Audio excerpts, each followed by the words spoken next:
Arib sat at the back of his classroom, staring at his half-filled notebook. Outside, the sun beat down on the schoolyard, where students laughed during recess. Inside, his math test paper lay on his desk, marked with red ink. Fail stared back at him in bold letters. It wasn't his first failure. In fact, for months he had been slipping, one missed assignment here, one low grade there. His teachers began to call him lazy, and his friends stopped asking him to join their study groups. Yet Arib wasn't lazy. He just felt stuck. His family had recently moved from a small town to the city. Everything felt faster, harder, louder. Back home he was the top student, here he was invisible. Every night he'd tell himself he'd work harder tomorrow, but each tomorrow felt heavier than the last.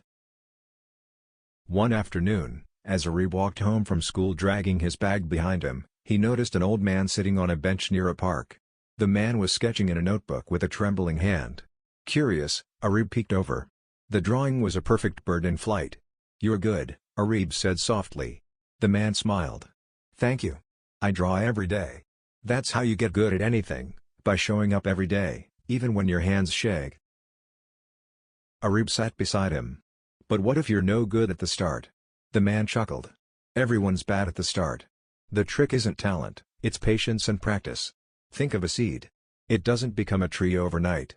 It grows because it's tended to, bit by bit." The words stayed with Arib. That evening he made himself a small plan. Instead of trying to fix everything at once, he chose just one subject, math. He set a timer for 30 minutes, turned off his phone, and worked only on one topic. It felt awkward at first, like lifting weights after months of sitting still. But he kept at it. Days turned into weeks. His 30 minutes grew to an hour. Mistakes still happened, but he started seeing small wins, a higher quiz score, a correct solution where before there was none. Encouraged, he began applying the same method to other subjects. His teachers noticed. One even pulled him aside to say, "I'm proud of your effort."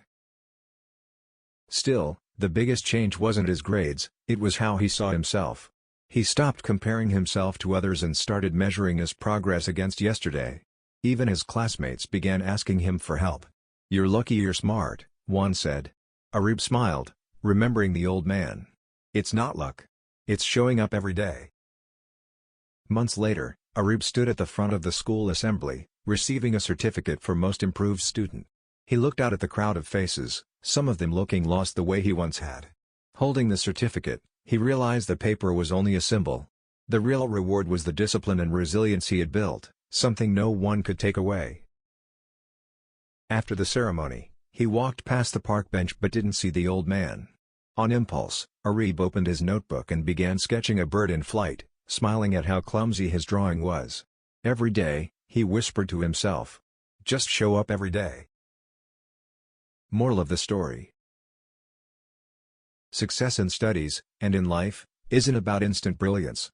It's about consistent effort, patience, and the courage to begin again after setbacks. Like Arib, students can transform their results by focusing on small, daily improvements instead of comparing themselves to others. Seeds become trees slowly, you can grow too, if you tend to your efforts bit by bit.